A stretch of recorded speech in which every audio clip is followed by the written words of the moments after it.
প্রতিদিনের ব্যস্ততম জীবনের মধ্য দিয়ে যেতে যেতে কখনো কখনো হঠাৎ পরপর দুদিন ছুটি পেলেই বা উইকেন্ডেও সকাল সকাল বেড়াতে বেরিয়ে পড়ার কিন্তু এক আলাদা মজা। সেই উদ্দেশ্যেই সকাল সকাল চলে এসেছি হাওড়া স্টেশনে। আজ সকালের কর্মচঞ্চল হাওড়া স্টেশন।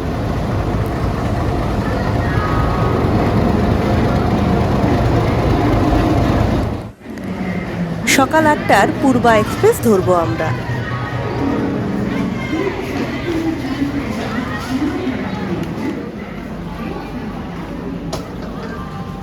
মধুপুর যাওয়ার অনেক ট্রেনই আছে, তবে সকালে ছেড়ে দুপুরের মধ্যে পৌঁছায় পূর্বা ও শতাব্দী এক্সপ্রেস। ঠিক টাইমেই ট্রেন ছাড়লো। রওনা হলাম পশ্চিমের হাওয়া বদলে মধুপুরে। বর্ধমান, দুর্গাপুর, আসানসোল, রানীগঞ্জ, চিত্তরঞ্জন হয়ে ঝিকঝিক করে ট্রেন 11:40 নাগাদ আমাদের পৌঁছে দিল মধুপুরে। স্টেশনের বাইরে আমাদের জন্য গেস্ট হাউস থেকে পাঠানো টোটো অপেক্ষা করছিল। ওভারব্রিজ পেরিয়ে সেই টোটো চালকের সাথেই আমরা রওনা হয়ে পড়লাম।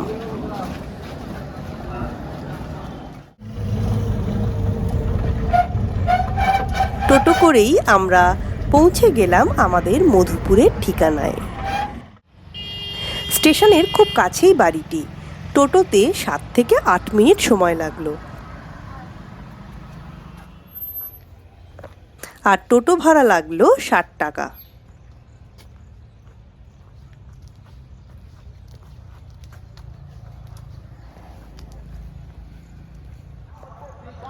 চলে এসেছি মধুপুরে।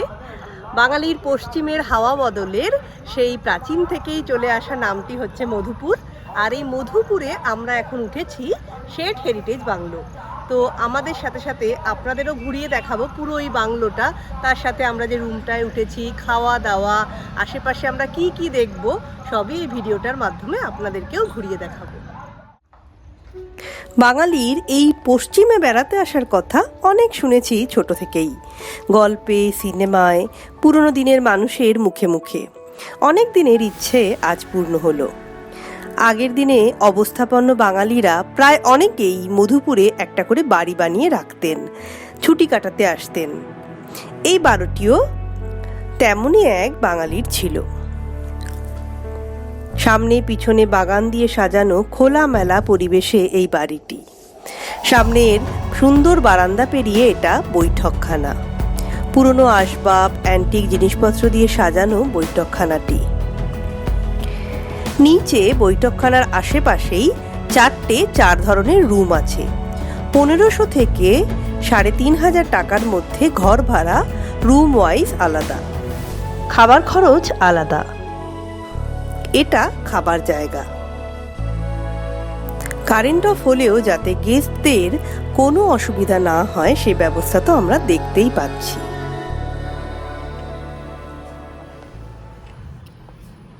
এটা আমাদের ঘর। পুরনো দিনের আসবাব দিয়ে সাজানো হেরিটেজ ফ্যামিলি স্যুট। পালঙ্ক রয়েছে ঘরের মধ্যে এবং পালঙ্কটি বেশ উঁচু। পুরনো বাড়ি হলেও বর্তমানে এসি থেকে পাখা সবই আছে। তবে মধুপুরে ভোরের দিকে ও রাতের দিকে বেশ ঠান্ডা। দিনের বেলা গরম হলেও ঘরের ভিতরে কিন্তু গরম একেবারেই বোঝা যায় না। এই হেরিটেজ সুইটটা অনেকটাই বড় এবং এতে 2টি ঘর আছে। মাঝখানে একটা দরজা দিয়ে 2টি ঘর আলাদা করা।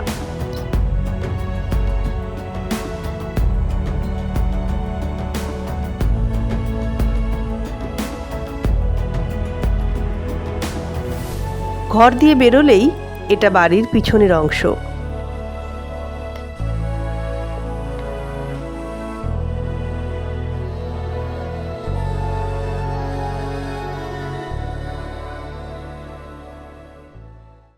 যেহেতু এটা 132 বছরের একটা পুরনো বাড়ি, সেই হিসাবে একটুখানি আপনাদেরও দেখিয়ে দিই। এখন অনেকটাই রিনোভেট করা হয়েছে আমাদের শহুরে মানুষদের কথা ভেবে।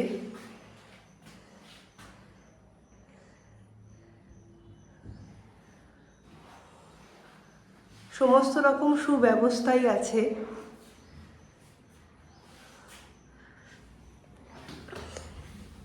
আমরা যে রুমটাতে আছি সেটা হেরিটেজ ফ্যামিলি স্যুট, এছাড়াও হেরিটেজ রুম, ডিলাক্স এসি ও নন এসি রুম আছে।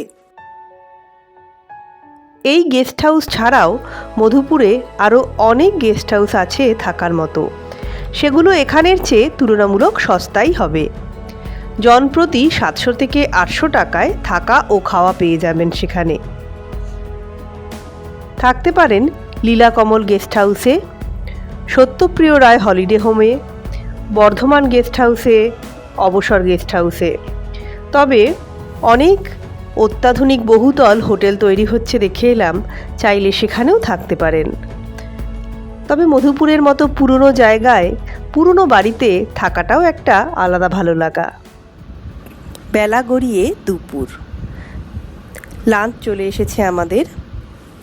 আমরা লাঞ্চে বলেছিলাম ভাত, ডাল, ঝুরি আলু ভাজা, মটন কষা। তবে আপনারা আপনাদের ইচ্ছা অনুযায়ী যা বলবেন তাই এনারা রান্না করে দেবেন। রান্নাগুলো বেশ ঘরোয়া ও সুস্বাদু।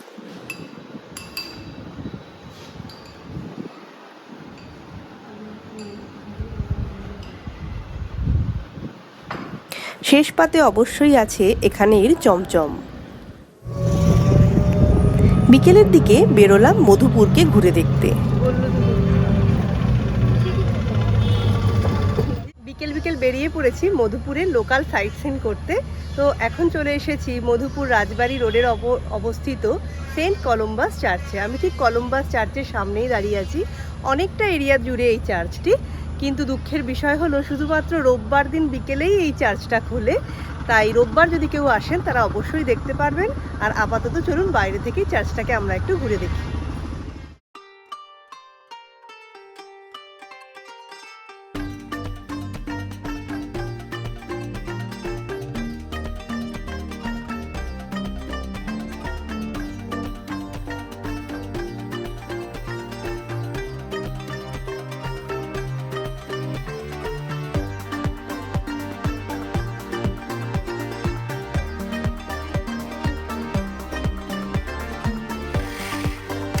মধুপুর রাজবাড়ি এলাকা এটি। রাজবাড়ি বলতে এখন এই টাওয়ারটি শুধুমাত্র অবশিষ্ট রয়েছে। এটিও বর্তমানে একটি গেস্ট হাউস।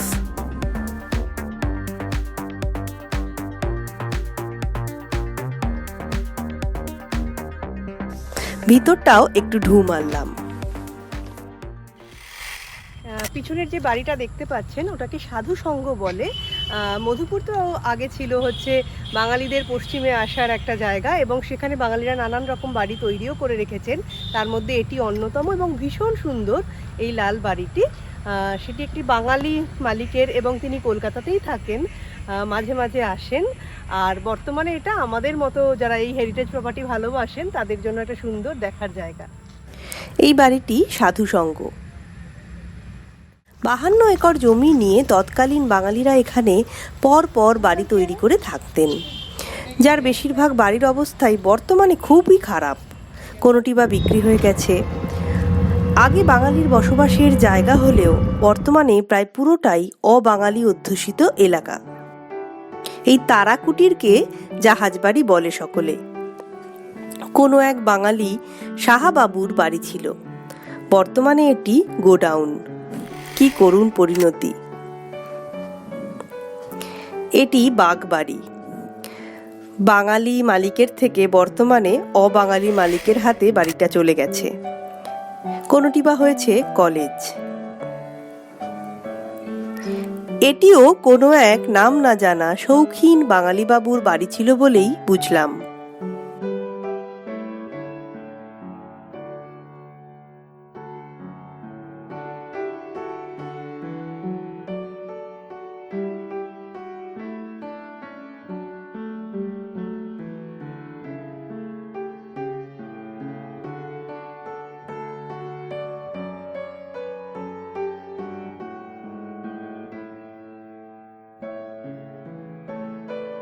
এখানে সব টোটো চালকরাই গাইডের কাজ করে থাকে খুব সুন্দরভাবে। ঘন্টায় 200 টাকা হিসাবে এখানে টোটো ভাড়া।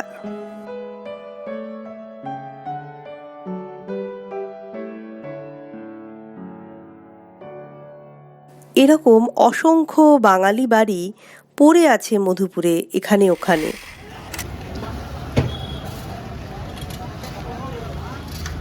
ঘুরতে ঘুরতে এখানেও খুঁজে বার করলাম মিষ্টির দোকান, বর্ধমান সুইটস। ইচ্ছা হলো মধুপুরের মিষ্টি কেমন খেতে সেটাও দেখা যাক। এটাও তো ঘোরার একটা পার্ট, সেই জায়গাকে ভালো করে বুঝে দেখা।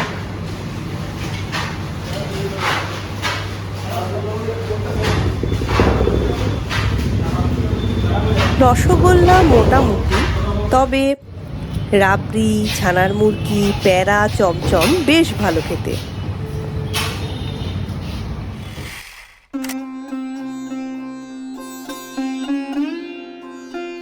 সন্ধ্যাবেলায় চলে এলাম পাথরোল কালী মন্দিরে, মধুপুরের সবথেকে প্রাচীন মন্দিরে। মা দক্ষিণা কালী এখানে খুবই জাগ্রত ও এই মন্দিরে নিত্য পুজো, সন্ধ্যা আরতি ও এখনো পশু বলি হয়। একই মন্দির প্রাঙ্গণে হরপার্বতী, রাম সীতা, কৃষ্ণ মন্দির ও আছে যজ্ঞের জায়গা।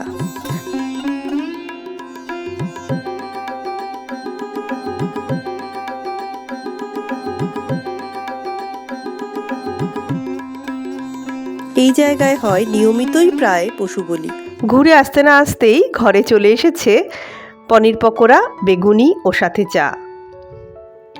মধুপুরের জল হাওয়ায় খাবার হজম হয় তাড়াতাড়ি শুনেছিলাম, আজ সেটা বেশ বুঝলাম। লাঞ্চ করেই আমরা বেরিয়েছিলাম, তাও এখন বেশ খিদে পেয়ে গেছে। এমনিতেই বাঙালি ঘোরা খাওয়া নিয়ে থাকতে বরাবরই পছন্দ করে, সেক্ষেত্রে মধুপুরের পশ্চিমের জল হাওয়া পরিবর্তন কিন্তু আমাদের বেশ ভালোই হচ্ছে।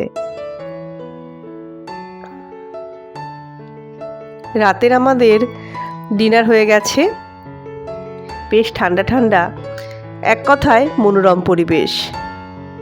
আজ সারাদিন ধরেই সেই সকাল থেকেই অনেকটাই ঘোরাঘুরি হয়েছে। মধুপুরের প্রথম দিনটা এখানেই শেষ করব। কাল সকালে বেরোবো সুন্দর সুন্দর জায়গা দেখতে আবার।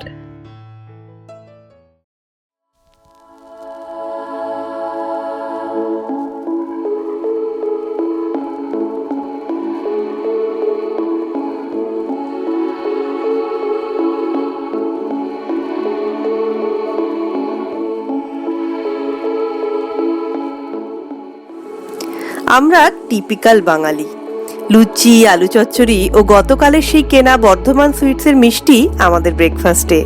তবে আপনারা অন্য যা ইচ্ছা খেতে পারেন। প্রসঙ্গত বলি, এখানে ব্রেকফাস্ট কিন্তু রুমের সাথে কমপ্লিমেন্টারি নয়, সব আলাদা আলাদাভাবে অর্ডার দিতে হবে। বেরিয়ে পড়লাম গিরিডির উদ্দেশ্যে। ঝাড়খণ্ডের রাস্তাগুলো নিশ্চয়ই দেখেই বুঝতে পারছেন ঠিক কতটা সুন্দর। আমরা গাড়ি নিয়েছিলাম গেস্ট হাউসের থেকেই। সারা দিনের জন্য গাড়ি ভাড়া 1100 টাকা, সাথে তেলের খরচ আলাদা। ঝাড়খণ্ডের তেলের দাম লিটার প্রতি 4 থেকে 5 টাকা কম কলকাতার তুলনায়। প্রথমেই চলে এলাম উসরির ঝর্ণায়। গাড়ি পার্ক করে এগিয়ে চলেছি ঝর্ণার দিকে। মধুপুর থেকে ঘন্টা দেরিকের পথ। এখানে কোনো এন্ট্রি ফি বা ক্যামেরার চার্জ নেই, তবে গাড়ির পার্কিং আছে 30 টাকা। মধুপুর, দেওঘর, ধানবাদ সব জায়গা থেকেই এখানে আসতে পারেন। বছরের যে কোনো সময়ই এখানে আসতে পারেন, তবে অক্টোবর থেকে ডিসেম্বরে এরকম জল পাবেন। চলে এসেছি আমরা উসরি ফলসে, গিরিডির উসরি ফলসে। পিছনে দেখতেই পাচ্ছেন অসম্ভব স্রোত, ভীষণ জল ছিটাচ্ছে, তার সাথে সাথে ভীষণ ভালোও লাগছে, একটা গর্জন আছে একটা ফলসের যেরকম থাকে। এই গিরিডির কথা আমরা প্রফেসর শঙ্কুর লেখায় অনেকবার পড়েছি। সেই উসরি ফলসের সামনে দাঁড়াতে পেরে সত্যি ভীষণ ভালো লাগছে। আপনারা উসরি ফলসে একবার দেখে নিন। উসরি মানে বিউটিফুল সোর্স। উসরি নদী আসলে বরাকর নদীর শাখা নদী। বর্ষাকালে এলে ঠিক এতটা কাছে আসতে পারবেন না। গিরিডি বেশ সাজানো গোছানো একটা শহর। অনেকগুলো ফ্যামিলি রেস্টুরেন্টও দেখলাম। আপনারা লাঞ্চ করে গিরিডি থেকে খান্ডোলি যেতে পারেন। সেক্ষেত্রে hotel Ashoka, hotel orbit, hotel galley international রয়েছে, সেখানে রেস্টুরেন্টে লাঞ্চ করতে পারেন। ওই দেখা যাচ্ছে খান্ডোলি পাহাড়ের উঁকিঝুঁকি। খান্ডোলি পাহাড়ের তলদেশেই খান্ডোলি ড্যাম, লেক, বিনোদন পার্ক। গিরিডি থেকে 10 কিলোমিটার উত্তর পূর্বে এটা একটা বিখ্যাত টুরিস্ট স্পট, পিকনিক স্পটও বটে।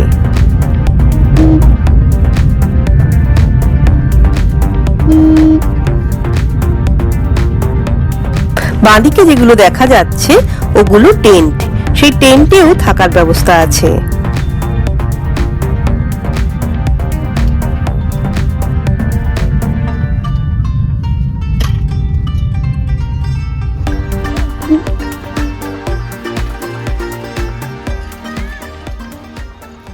চলে এসেছি আমরা খান্ডোলি।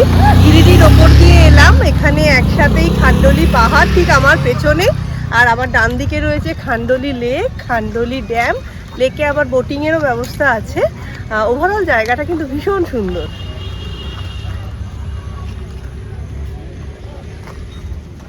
দিনের বেলাতেই অসংখ্য ফুচকার দোকান দেখছি। ঝাড়খণ্ডের ফুচকা। এই খান্ডোলি লেকে pedal boat, speed boat, water scooter সব ব্যবস্থাই আছে।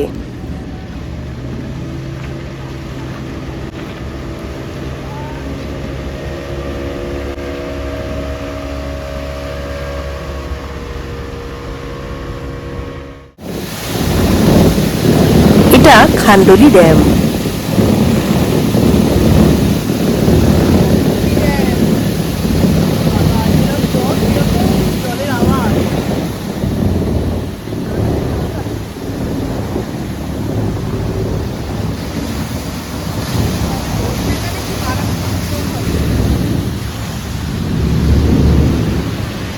এই খান্ডোলি ড্যামের রিজার্ভার গিরিডি শহরের 1 লাখেরও বেশি বাসিন্দাদের জলের উৎস।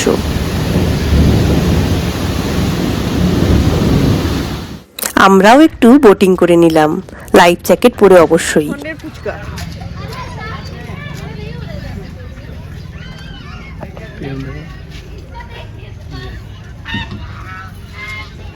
একটু টক আছে বেশি, আর পেঁয়াজ দিয়ে সঙ্গে ঘুগনি।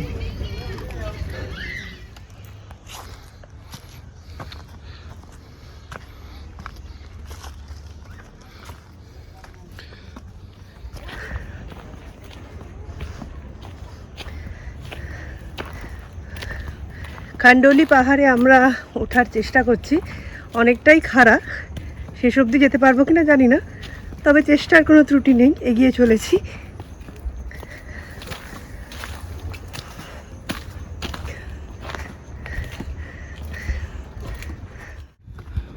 প্রায় উঠে পড়েছি আমরা পাহাড়ের মাথায়।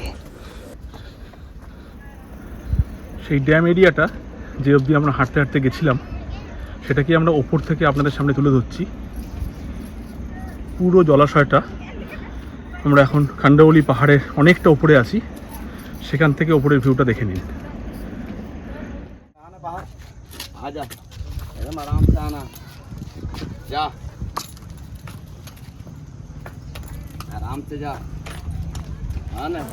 ঘোড়াটির নাম মুস্কান।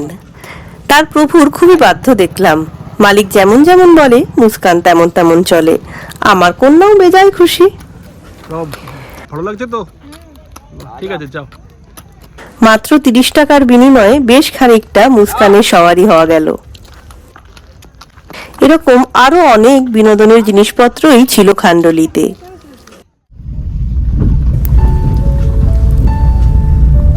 দুপুর গড়িয়ে বিকেল।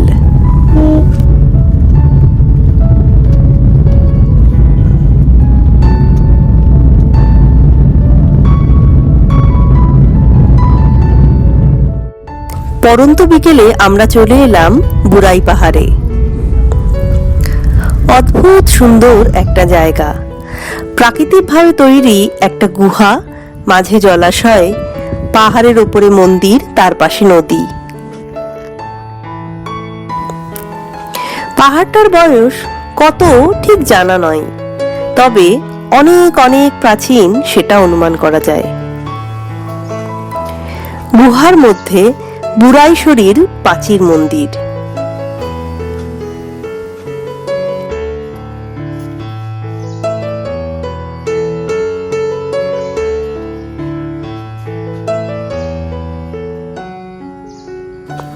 পাহাড়ের মাথাতেও একটা মন্দির আছে, সেখানেও আমরা এবার যাব।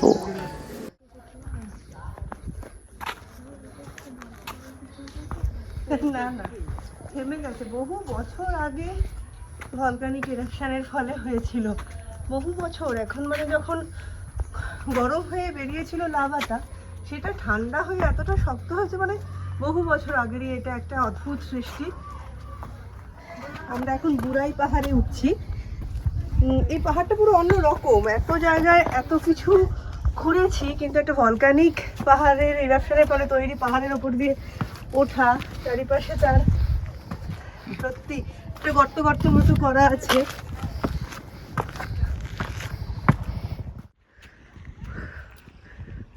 বুড়াই পাহাড়ের ওপরে মন্দির, সেই মন্দির দিকে আমরা এখন এগিয়ে চলেছি। পাহাড়টা ওঠাটা একটু টাফ হলেও ওঠার পরে কিন্তু চারিদিকটা ভীষণ সুন্দর।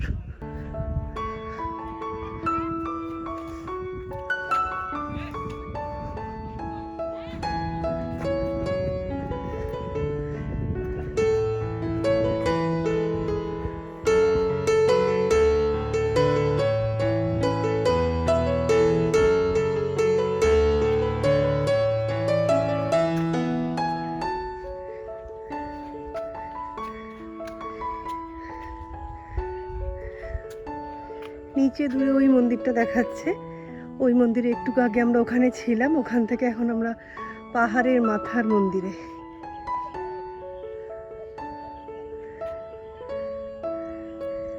নিচে বয়ে চলেছে পাত্র নদী।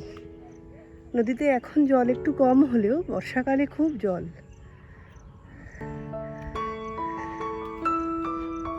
দেওঘর ডিস্ট্রিক্টের মধুপুর সাব ডিভিশনে এই বুড়াই গ্রাম।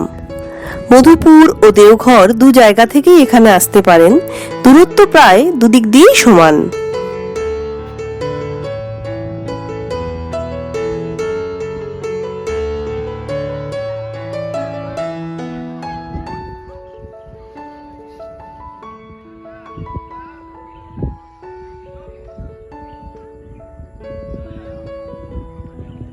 পাহাড়টির গঠনই এখানে পাহাড়টির বৈশিষ্ট্য। আগ্নেয়গিরির লাভার ফলে সৃষ্টি হওয়া এই বুড়াই পাহাড় ও তার আশেপাশের পরিবেশ সত্যিই কিন্তু সুন্দর। এখান থেকে সূর্যাস্ত অপূর্ব লাগে। সন্ধ্যা হবার আগে আমরাও বাংলোর পথে রওনা হলাম। মধুপুরের প্রতি এক রাশ ভালোবাসা নিয়ে এবার তবে বিদায়ের পালা। আমার চ্যানেল ভালো লাগলে অবশ্যই সাবস্ক্রাইব করবেন ও ভিডিওটি ভালো লাগলে লাইক করবেন। সবাই ভালো থাকবেন। আমাদের টোটো এসে গেছে আমাদের স্টেশনে পৌঁছে দিতে।